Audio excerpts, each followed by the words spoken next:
આ જગત નાશવંત છે, ભગવાન ભજવા આપણી પાસે સમય નથી. પૂજ્ય આત્મદ્રુપ સ્વામીનું સુંદર પ્રવચન. આ દિવ્ય સત્સંગ આપણને એક દિવ્ય દ્રષ્ટિ આપે છે. દિવ્ય દ્રષ્ટિ એટલે જેમ છે તેમ જોવાની દ્રષ્ટિ.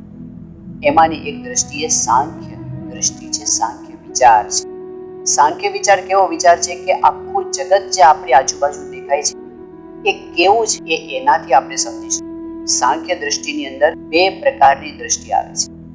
એક છે જગત નાશવંત છે એવું સમજવાની દ્રષ્ટિ, અને બીજું છે કે જગત દુઃખરૂપ છે એવું સમજવાની દ્રષ્ટિ. પહેલી દ્રષ્ટિને આપણે સમજીએ કે જગત નાશવંત છે. પૂજ્ય ડૉક્ટર સ્વામી એક સુંદર વાત આપણને કરે છે કે વિજ્ઞાનની મદદ આપણે દૂર રહેલી વસ્તુ અહીંયા જોઈ શકીએ છીએ. ડિસ્ટન્સમાં દૂર કોઈ ક્રિયા થતી હોય, 10,000 કિલોમીટર દૂરની ક્રિયા કે આપણે અહીં બેઠા બેઠા જોઈ શકીએ છીએ ડિસ્ટન્સ. એ વિજ્ઞાને આપેલી એક આપણી ભેટ છે.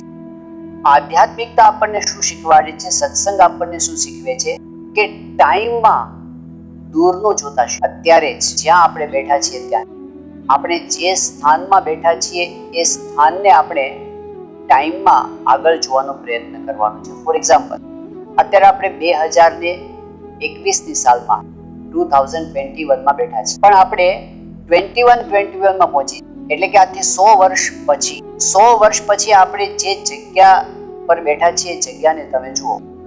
મોટા ભાગની બિલ્ડિંગ્સ જે બનતી હોય છે 100 વર્ષ પછી એનું એક્ઝિસ્ટન્સ રહેતું, પણ છતાંય એ સ્થાન તો રહેશે, આ પૃથ્વી તો રહેશે, આપણી આજુબાજુ જે શહેરો છે એ પણ રહેશે, પણ કદાચ આપણે જેટલા બેઠા છીએ એમાંથી કોઈ જ એ ગેરંટી છે. કારણ કે 100 વર્ષ પછી આ શરીર જે આપણે લઈને બેઠા છીએ એ રહેવાનું. એક દિવસ એવો આવવાનો જ છે કે આપણી આજુબાજુનું જગત તો નહીં જ રહે, કદાચ એ રહેશે થોડોક લાંબો સમય, પણ આપણે આ દેહ કરીને રહેવાના. આ સાંખ્ય વિચાર છે. બધું જ નાશવંત છે, બધું જ શૂન્ય થઈ જવાનું છે. મહારાજે વચનામૃતમાં ત્યાં સુધી વાત, ભગવાનનું ધામ અક્ષરધામ, અને અક્ષરધામમાં રહેલા મુક્તો એ સિવાયના અનંત બ્રહ્માંડો રહેવાના. આ નાશવંતપણાની દ્રષ્ટિ છે. બીજી વાત છે આ જગત દુઃખરૂપ છે એવું સમજવાની દ્રષ્ટિ. આપણે જે જગતમાં જીવીએ છીએ એને આપણે જેમ છે તેમ સમજવાનો પ્રયત્ન. એના માટે ગુણાતીતાનંદ સ્વામી એક વાત કરી કે કોઈ પણ વસ્તુને જોવી તો એના આદિ અને અંત્યનો વિચાર કરો. ફોર એક્ઝામ્પલ, આપણે આઈસ્ક્રીમ ખાઈએ છીએ અને આઈસ્ક્રીમ ધારો કે આપણને બહુ જ પ્રિય છે, પણ એ આઈસ્ક્રીમને કઈ દ્રષ્ટિથી જોતા શીખવાનું. તો એની પહેલા શું હતું? આદિ એટલે પહેલા. તો પહેલા દૂધ હતું, પણ એની પહેલા શું હતું? એની પહેલા ગાયે ખાધેલું ઘાસ હતું. તો એની પહેલા શું હતું? તો એના પછી તો એની પહેલા તો ધૂળ જ હતી. અત્યારે જે આપણને આઈસ્ક્રીમના ફોર્મમાં દેખાય છે એ એક વખત ધૂળ હતી. હવે અંત્યનો વિચાર કે એ આઈસ્ક્રીમ એક વખત ખવાઈ જશે, પછી એનું શું થવાનું છે? તો છેલ્લે પણ ધૂળ જ થવાની છે. આદિ અને અંત્યનો વિચાર એટલે આ દુનિયામાં જેટલી કઈ વસ્તુ છે પહેલા કેવી હતી ને પછી કેવી થઈ જવાની છે, જેમ છે એમ સમજવી. માણસના શરીરને આપણે જોઈએ તો શરીર શું છે? એક્સરે જોઈએ તો શરીર કેવું લાગે છે? તો આપણને જે કઈ રૂપ દેખાય છે, કુરૂપ દેખાય છે, એ બધું જ એક દ્રષ્ટિથી જોઈએ તો ધૂળનો જ વિકાર છે, બીજું કાંઈ. આ દ્રષ્ટિથી જ્યારે આપણે જોઈએ ત્યારે એને નાશવંતપણાની ઉપરાંત એના દુઃખરૂપપણાનો વિચાર ભેગો પડી જાય છે. મહારાજે વચનામૃતમાં જરા વધારે સ્પષ્ટતા કરી. એમણે એવું કહ્યું કે આ જગતની અંદર જેટલી કઈ વસ્તુ છે એમાં સુખ નથી. આપણને સુખની કલ્પના થઈ છે એની અંદર, પરંતુ વાસ્તવિક દ્રષ્ટિએ આપણે જોઈએ તો કોઈ પણ પદાર્થ ભોગવીને આપણને તૃપ્તિ થવાની નથી. શ્રીજી મહારાજે કહ્યું કે પાતાળ સુધી પૃથ્વી ફાટી હોય, એમાં આપણે પાણી ભરીએ તો ભરાય નહીં. એમ વિષય ભોગવીને ક્યારેય તૃપ્તિ થવાની નથી, અને તૃપ્તિ નથી ત્યાં સુધી સુખ શાંતિ નથી. એક પણ વિષય આપણને પૂર્ણતા કે શાંતિ કે સુખ આપી શકે તેમ. કદાચ વિષયની અંદર આપણને જે સુખ અનુભવાય છે જગતની વસ્તુઓની અંદર, ભોગ વિલાસની અંદર, તો એ કેવું છે? તો સ્વામિનારાયણ ભગવાને એ પણ કહ્યું કે અતિ અલ્પ છે. જ્યારે આપણે ભગવાનના ધામના સુખનો વિચાર કરીએ ત્યારે એની સામે આ અનંત બ્રહ્માંડોના સુખ ભેગા કરીએ ને એ કઈ ગણતરીમાં જ નથી. અતિ અલ્પ. મહારાજે જે કીધું કે વારી ફેરીને નાખી દઈએ, એને લાત મારી દઈએ. અનંત બ્રહ્માંડોના સુખની વાત છે, નાની સૂની વાત નથી. તો અનંત સુખ એની સામે ગણતરીમાં નથી. ભગવાનના સુખ સામે તો જગતનું સુખ અતિ અલ્પ છે. ત્રીજી વાત આવે છે કે ધારો કે થોડુંક સુખ છે, થોડાક સમય માટેનું છે, પરંતુ એ સુખ દુઃખ આપનારું છે. એ ભોગવતા ભોગવતા આપણને અંતે દુઃખ થવાનું છે. કેવી રીતે? તો જ્યારે એ વસ્તુ આપણાથી દૂર થાય ત્યારે જ્યારે હતી ત્યારે સુખ હતું ને એના કરતા વધારે દુઃખ થાય છે. શ્રીમદ ભાગવતમાં વાત આવે છે કે ચિત્રકેતુ રાજાને પુત્ર નહોતો. એને બહુ જ ઈચ્છા હતી કે મને દીકરો થાય, દીકરો થાય, દીકરો થાય. છેલ્લે નારદ ઋષિ અને અંગિરા ઋષિ પાસે એમને બહુ જ વિનંતી કરી. ઋષિઓના આશીર્વાદ થયા, પુત્રનો જન્મ થયો, અતિશય આનંદ થયો. કેટલા સમયે દીકરો મળ્યો, પણ સંજોગો એવા આવ્યા અને દીકરો મૃત્યુ પામ્યો. અને જ્યારે દીકરો મર્યો ત્યારે જન્મ વખતે જેટલો આનંદ થયો હતો એના કરતા અનંત ગણું વધારે દુઃખ એના અંતરમાં છવાઈ ગયું. જ્યારે વસ્તુ મળીને જતી રહે છે ને ત્યારે અતિશય દુઃખ થાય છે. અને આ જગત જ એવું છે, એક પણ વસ્તુ એવી નથી કે આપણી સાથે કાયમ રહેવાની હોય, એટલે એ દુઃખ પાછળ આવવાનું જ છે. પણ એના કરતા મોટું દુઃખ એ છે કે એ આપણને બંધન કરે છે. અને બંધન કરે છે ત્યારે આપણને જન્મ મરણ ઉભા કરે છે. આપણા મોક્ષની અંદર વિઘ્ન નાખે છે. નાની વસ્તુ પણ ઘણી વખત નાખી દે. આ જગત એવું છે. એક બાવાજી હતા, પોતાના શિષ્યને કહેલું કે હું જ્યારે મરીશ અને વૈકુંઠ લોકમાં પહોંચીશ ત્યારે આપણા આ આશ્રમના નગારા એની જાતે વાગવા માંડશે. હવે એ મહાત્મા પોતે છેલ્લી ઘડીએ સૂતા હતા. એની સામે જ એક બોરડી હતી. બોરડી ઉપર સરસ મજાનું એક બોર, એક સરસ ફળ હતું પાકેલું. ગુરુ છેલ્લી દ્રષ્ટિ બોર પર કરતા કરતા મૃત્યુ પામ્યા. શિષ્ય રાહ જોતો હતો કે હમણાં નગારા વાગશે, પણ નગારા વાગ્યા નહીં. થોડા સમય પછી કોઈ બીજા સંત એ આશ્રમમાં આવ્યા અને શિષ્યને વાત કરી કે મારા ગુરુ આમ તો બહુ સારા હતા, પણ ખબર નહીં, એમણે કીધું તો કે હું ધામમાં પહોંચીશ ત્યારે નગારા વાગશે, પણ નગારા વાગ્યા નહીં. તો પેલા સંતે કીધું કે એ ધામમાં નથી પહોંચ્યા, એક વચ્ચે હલવાઈ ગયા છે. ક્યાં હલવાના હોય? તો એમણે કીધું કે છેલ્લે મૃત્યુ ઘડીએ ક્યાં હતા? તો કીધું કે આ પથારી પર અહીં સુવડાવ્યા હતા. સામે જો એક પાકેલું બોર દેખાયું. એને કીધું આ બોર તોડો. અને બોર તોડ્યું અને અંદરથી એક કીડો નીકળ્યો. કીડો બિચારો તરફડતો હતો. ઋષિએ કીધું પેલા સંતે કે આ તારા ગુરુ છે. પછી એના ઉપર જળ છાંટ્યું અને એ કીડો મર્યો. અને એ વખતે નગારા વાગ્યા. એટલે કીધું કે હવે તારા ગુરુ એ ધામમાં પહોંચ્યા, ઘણા સારા કામ કર્યા હતા, પણ આટલી વાસના રહી ગઈ, એને લીધે ફરી જન્મ લેવો પડે છે. એટલે સાંખ્ય દ્રષ્ટિ, દુઃખરૂપણાની દ્રષ્ટિ આપણને સમજાવે છે કે આ જગતમાં જ્યાં પણ બંધાય ને અંતે એમાંથી દુઃખ આવવાનું છે. આવી દ્રષ્ટિ એ સાંખ્ય દ્રષ્ટિ છે. એ ખૂબ જ જરૂરી છે સત્સંગનું સુખ લેવા માટે. આપણે જે અપાર ભગવાનનું સુખ લેવાના માર્ગે આગળ વધી રહ્યા છીએ એમાં અત્યંત જરૂરી છે આ સાંખ્ય વિચાર. શા માટે જરૂરી છે? તો પહેલું તો એ કે આપણા અંતરમાં સંસાર એવો છે જેમાં સંજોગો બદલાતા રહેવાના. ક્યારેક આપણા વ્યવસાયમાં, આપણા ધંધામાં, બિઝનેસમાં, જોબમાં એમાં એવો પ્રોબ્લેમ આવે જેનાથી આપણે ડિસ્ટર્બ. ક્યારેક આપણા શરીરમાં એવો પ્રોબ્લેમ આવે જેનાથી આપણે ડિસ્ટર્બ થઈ જઈએ. ક્યારેક આપણા ફેમિલીની અંદર, આપણા રિલેશન્સમાં કોઈ પ્રોબ્લેમ આવે. તો કોઈક વખત એવું થાય કે દેશમાં અને દુનિયામાં કંઈક એવું થાય જેનાથી આપણે ડિસ્ટર્બ.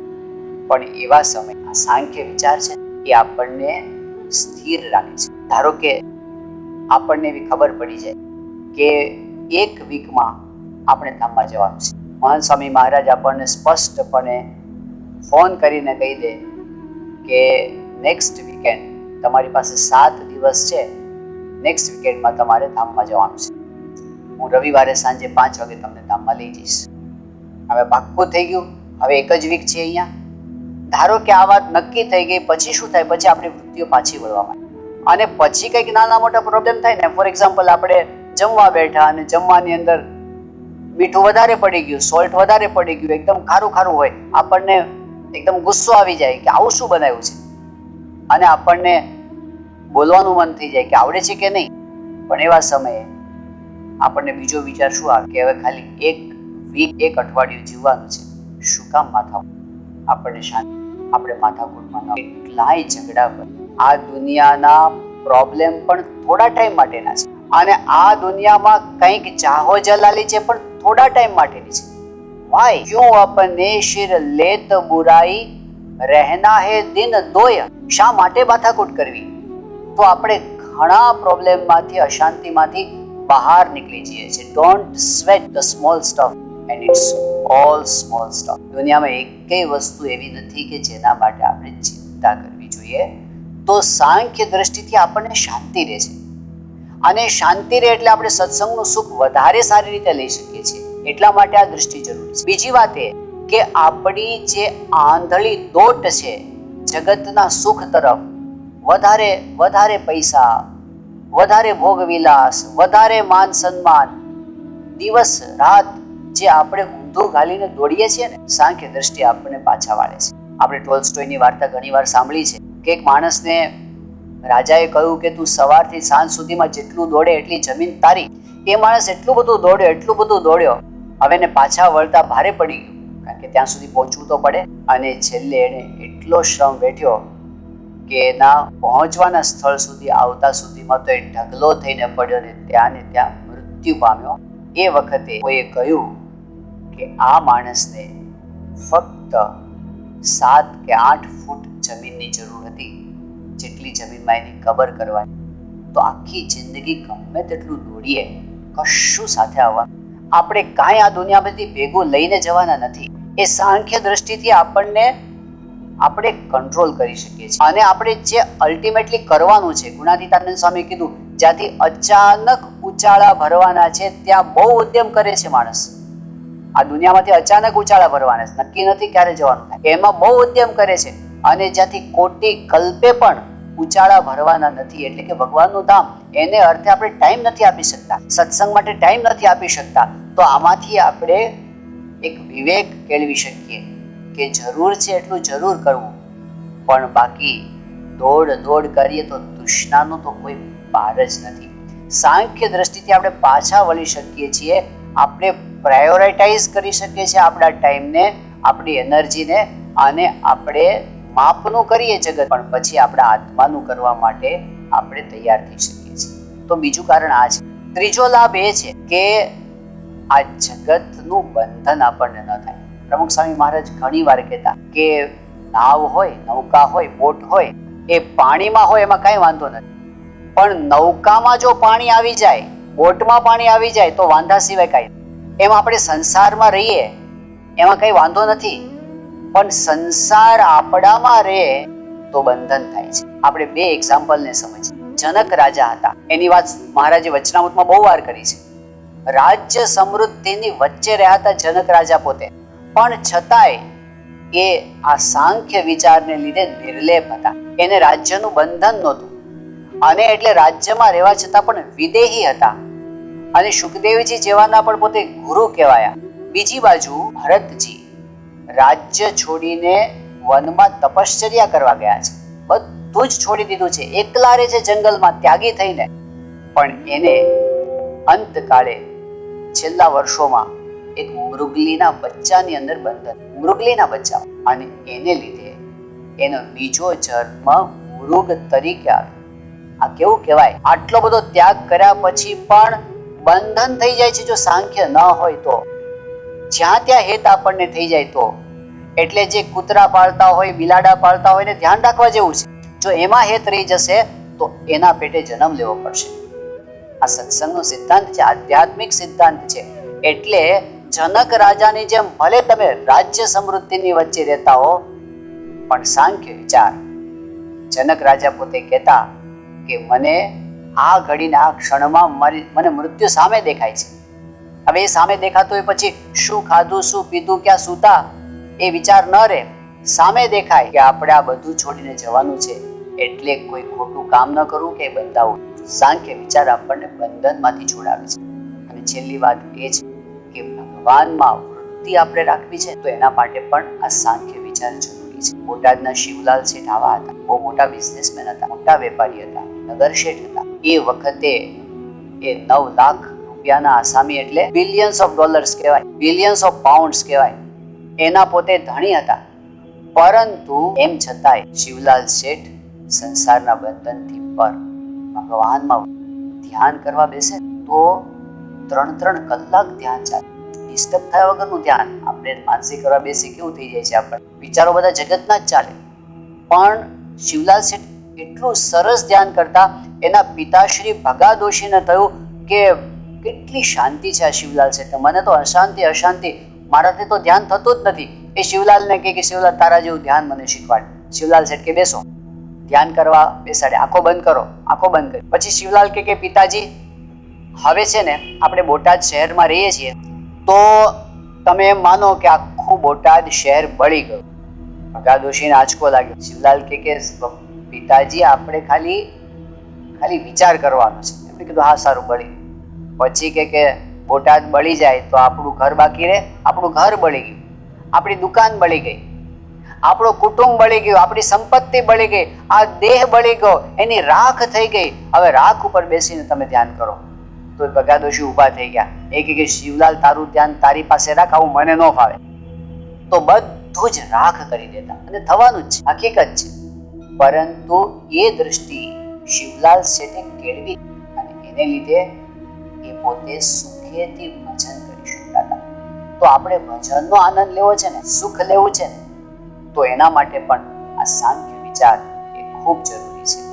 તો સાંખ્ય વિચારથી આપણને અંતરમાં શાંતિ રહે, જગતની દોટ ઓછી થાય, બંધન ન થાય અને આપણે ભજનનું સુખ લઈ શકીએ. એટલા માટે એ ખૂબ જ જરૂરી છે. એટલે ગુણાતીતાનંદ સ્વામીએ કહ્યું સાંખ્ય વિચાર રોજ નિયમ રાખ, નિત્ય નિયમ રાખ.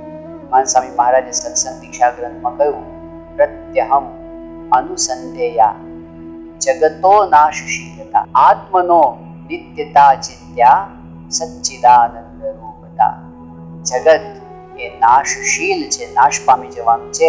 એ રોજ વિચાર કરવો અને હું આત્મા છું, સચ્ચિદાનંદ છું, એનાથી જુદો છું, એ પણ રોજ વિચાર કરવો. તો એવો વિચાર એ જ્યારે કરીએ ત્યારે આપણો પૂરો સત્સંગ કહેવાય. સાંખ્ય વિના અડધો સત્સંગ કહેવાય એવું સ્વામીએ કહ્યું છે.